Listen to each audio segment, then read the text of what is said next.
The last speaker before the pre-lunch session has more than 16 years of experience in banking, wealth management and distribution management.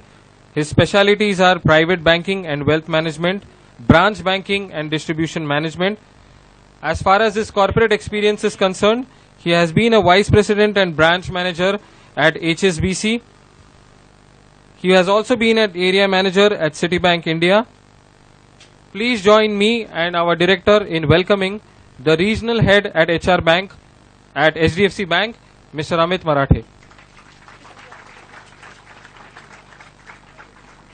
First and foremost, you will have to bear with me for 15-20 minutes. I know even I am hungry, but I'll try and keep it as short as possible. And I want all of you to take active interest in the presentation. It's not going to be a monologue.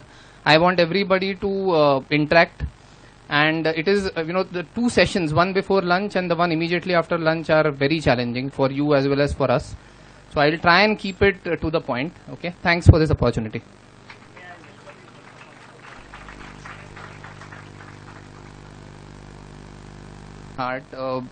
Till now you must have heard a lot of HR specialists speak about HR and what all HR can do. Okay, I am going to look at this from a business perspective, because any of you who is either going to be in marketing, finance, okay, you will be on the business side of any organization. Who all is specializing in HR here? Okay, the biggest challenge in front of you will be that you will have to make yourself relevant to business. Okay, what happens is that when you are a HR person, the biggest thing you can do for the organization is by putting yourself in the shoes of the business person. Okay, the more you look at an organization from the business perspective, okay, the more successful you will be. Because I have seen in my last 15-16 years that HR, if not, if HR doesn't stay in touch with business, then it becomes secondary or a supportive function. And if HR plays an active role in helping business to do better, then HR becomes more of a core function. So if you look at, I'll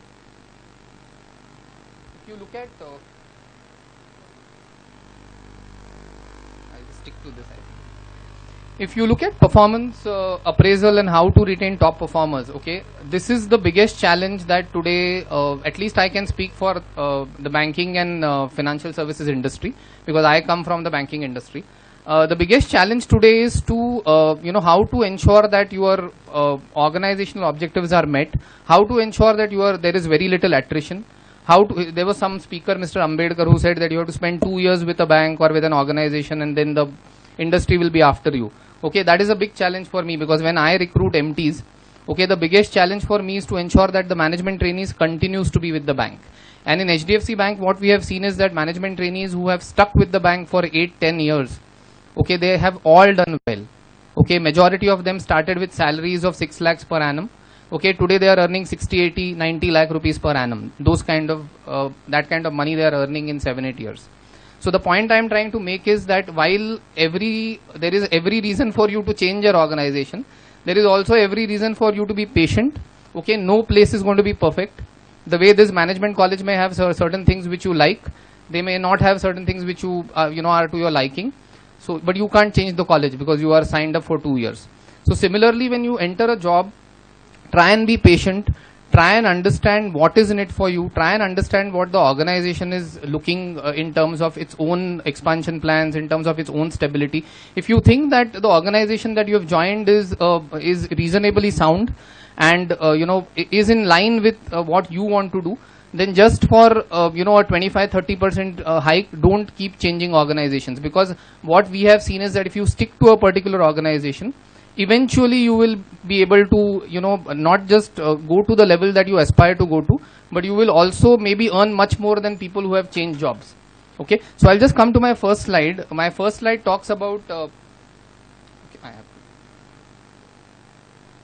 my first slide talks about when you look at this simple flow chart, it talks about an employee, it talks about optimum performance from an employee, it talks about alignment of that performance with organizational objectives. So all these 4 things a business manager has to look at. He has to look at an employee, he has to ensure that the employee's performance is optimum, he has to ensure that while the performance might be optimum, it is aligned with the organizational objectives. So for example, you have to ensure that you pay attention to process, you have to ensure that you pay attention to audit, You can't ignore process and audit and focus only on sales. If you do it at your own and your employee's peril. So as far as a bank is concerned, we have to ensure that the bank's objectives, be it external objectives, be it internal objectives, are met. My next slide, please. Okay, I have to. Okay, this is the 4-quadrant approach. This is something which many organizations adopt. Okay, when we do performance appraisal, okay, we look at what are the 4 quadrants which are going to make a difference when we appraise an employee. So the base of this quadrant is the customer quadrant. Normally in banking or any service industry, if you take care of your customers, okay, it's not just a customer service, it is also ensuring that you are able to provide and proactively understand the customer's requirements. At the end of the day, banks are always partners in growth. Okay, so our core role is to be partners in growth with our customers. And so basically, as an employee of a bank, your first quadrant which you need to pay attention to is your customer quadrant.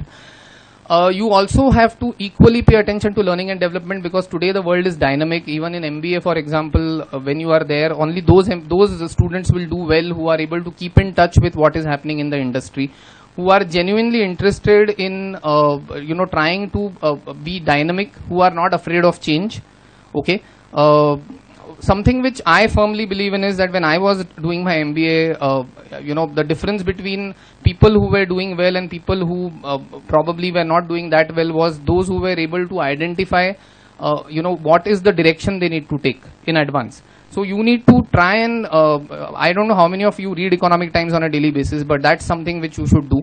Something which is very basic, that will help you to understand, what is happening in terms of the economy, what is happening in terms of the expectations that industry has. Okay, there was an article in between where banks, for example, are using fancy designations to keep their employees motivated.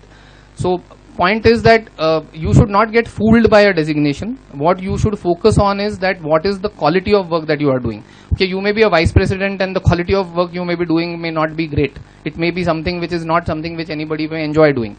And you may be a senior manager, but you may be doing much better than what a VP in a particular XYZ bank is doing. So don't focus on designations. Focus on what is the role, what is the crux of the matter that you are expected to do. If your role is meaningful, if what job you are doing is making a difference to the organization, money will come.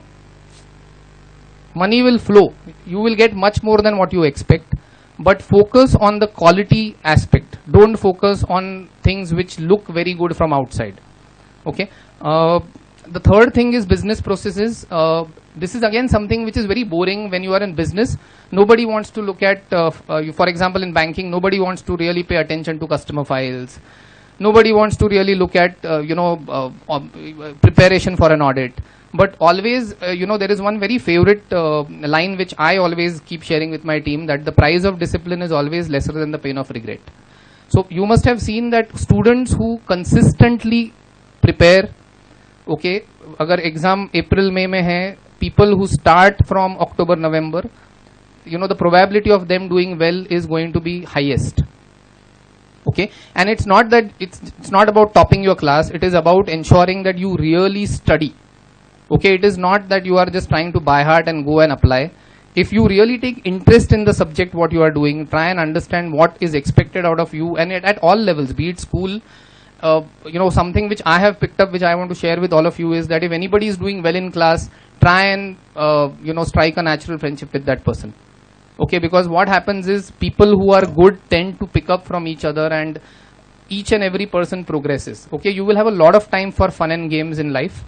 Okay, but right now at this age you need to focus on what is critical for your well-being. Okay, you will get time to enjoy, you will get time to have fun with your friends, your family, but this is not the time to look at work-life balance. This is the time to look at only work and of course sports, because that will keep you fit. Okay, but other than these two things, try and avoid all other time wasters for the next 10 years at least. Okay, then you can, as you mature, as you grow older in your jobs, you will know how to manage work life, how to prioritize. Okay, financial quadrant, it is the most important quadrant. Though customer quadrant is the base, financial quadrant will decide as to whether that employee is financially relevant or not to an organization. So normally someone who does well in the customer and financial quadrant okay, it is natural that he will do well in the learning and development quadrant, because without process and learning and development you can't do well in the other two quadrants. So all these four quadrants are important when you look at starting off in a job, and irrespective of whether you are in a business role or you are in any role, even in HR for example, the business is your internal customer. So whether you are able to really take care of your internal customer or not is what you need to ask yourself. Just to put that.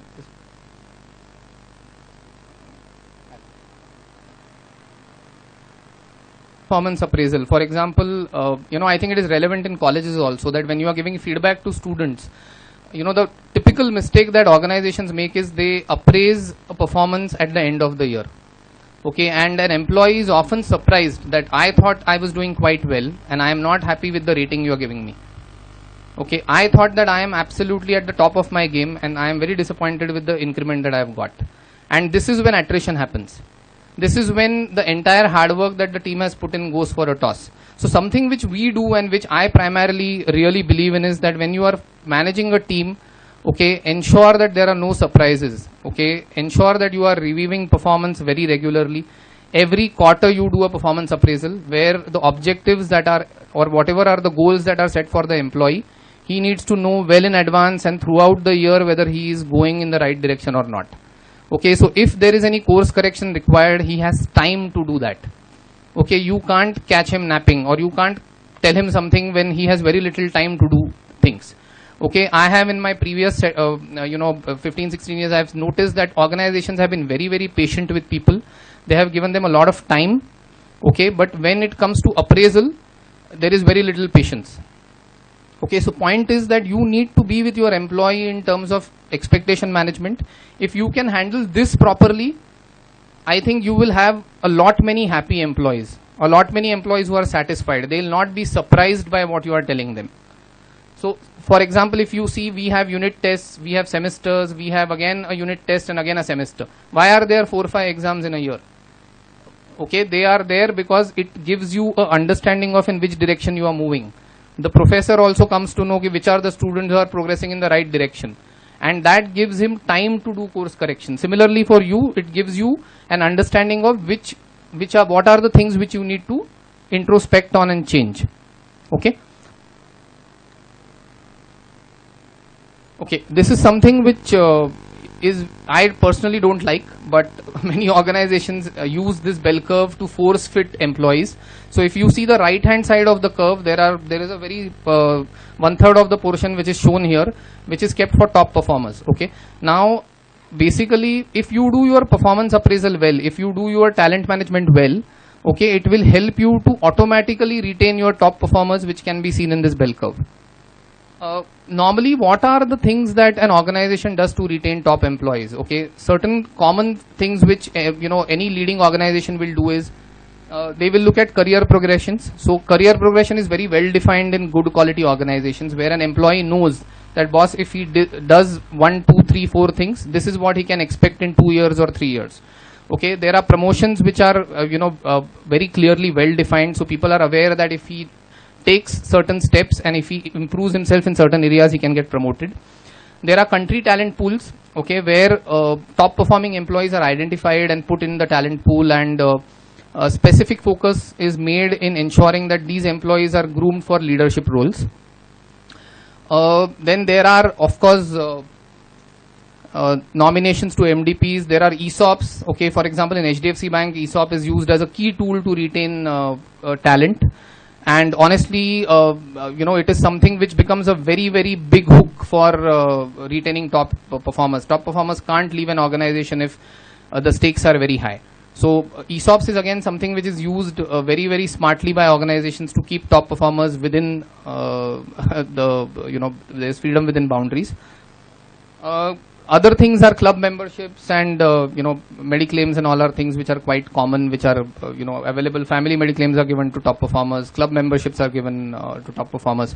So idea is that if you see here, for example, whoever is doing well, okay, there is a lot of effort that the organization will take to retain them. So what you need to focus on is just ensure that you are in the top 10-15% of the group.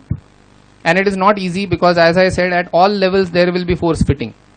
In college, in organizations, for promotions, you will compete with 4 other people who will be there in your department. But remember one thing, that if you are aligned to the objectives of the organization and people who matter, okay, there is a very high probability that you will grow. So there might be 2 people who have performed at the same level, but someone who is able to show a more all-round alignment to the organization will be the one who will be normally chosen. Someone earlier speaker spoke about politics and about the dirty bad corporate world. I don't think you should pay attention to that. These are things which are beyond your and my control. Okay, you should just focus on what you can do. Okay, and for every bad person in an organization, there is a good person. Always remember that. And it's relevant to all industries also. You know, you have bad lawyers, you have good lawyers, you have bad doctors, you have good doctors, you have bad bankers, you have good bankers. So for every person who is not good, there will be a good person there. Just last parting comment, I just want to leave you with a thought which I feel is very critical for your success. Okay, of course, all this is something which is a guidance which I tried to give you as to how your performance will be evaluated when you go in an organization. But something which is very, very core is that you need to stick to the core values which are important for an employee to do well, or for a person to do well for that matter. Mr. Dev spoke about integrity. Okay, if anybody can just tell me what is integrity. What do you understand by integrity?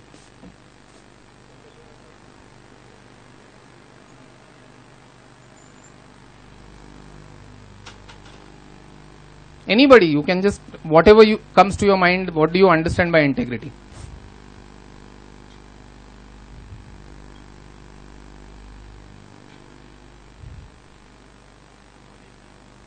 Very good. Any more, anybody wants to participate? Hello. Honesty. Sorry, consideration? Okay, so that is, okay. Anybody more wants to take a shot at? Unified. Okay. All of you have role models. Who is your role model? Vittal Kamath.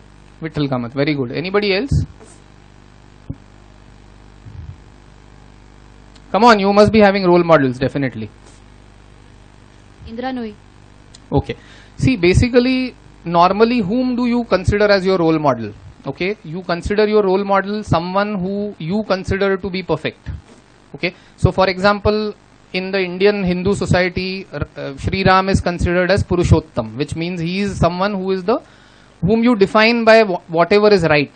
Okay, as students, when you are starting off your life in the corporate world, not just the corporate world, in your personal life also, the critical thing that will define your success is going to be how true you are to your values. Okay, whether you are able to behave in the right manner, especially when nobody is looking at you. Okay, जब class में teacher होती है तो छोटे बच्चे भी चुप बैठते हैं. Okay, what sets the bright student from the rest is when there is nobody who is going to monitor his. So for example, if you are no one is really pushing you to study, but you are studying because you want to do well. Okay, whether you are really taking that one step ahead and doing something for an old relative because she is alone at home, you visit her once a month. So integrity is that value which guarantees all other values. Okay, and I think for the younger generation today, I think it's we can learn a lot from all of you, but at the same time, it is very critical that you understand that if you stick to integrity, if you stick to the core values, okay, success will be yours. It may take time. The path may seem a little bit more difficult, a little bit more foolish, because today, someone who is straightforward is considered probably a misfit. Okay, but I feel that whoever is straightforward will ultimately, life will straighten up for him. So my final message to all of you is that just be true to yourself. Don't, in MBA colleges I have seen students try to show something which they are not. Don't do that. Don't try to be extroverted, or don't try to speak when you don't want to speak. Okay, just be yourself. Okay, and of course try and pick up the good qualities from your peers, from whoever you follow, and try and imbibe those qualities in you. Okay, because you are what you are, you have reached this stage because of your own qualities. It's not because of anybody else. So just believe in yourself, and if you believe in yourself and stick to integrity, success will be yours. I am really thankful to all of you. Thanks.